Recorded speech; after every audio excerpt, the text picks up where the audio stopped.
गोरेसाहेब या ठिकाणी आलेले आहे. जयकुमारजी आपले जावई आहेत, त्यांचं सासूरवाडी आमच्या शेजारी आहे, आमच्या भिंतीला भिंत लागून आहे.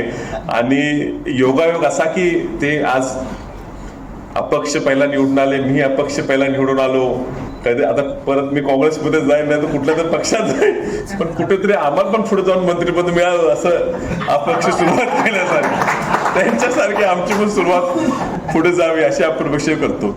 आणि त्यांनी पक्षविरहित म्हणजे त्यांचा प्रवास राजकीय हा परिस्थितीनुसार असतो. शेवटी मतदारसंघाची कामं व्हावी लागतात, आपला भाग जिल्हा पुढे न्यायचा असतो, त्या धोरणाप्रमाणे जावं लागते. पण त्यांनी पक्ष पलीकडे जाऊन नाती जपलेली आहेत, आपल्या जिल्ह्यात आज जपलेली आहेत. म्हणजे प्रत्येक जिल्ह्याच्या अगदी ग्रामपंचायतीचा एका सदस्य सुद्धा जो त्यांच्याबरोबर 5-25 वर्ष आपण कुठेतरी संबंधित आला असेल, त्याला सुद्धा आज असं वाटते की माझा भाऊ आज या ठिकाणी कॅबिनेट मंत्री झाला, ग्रामीण विकास मंत्री झाला.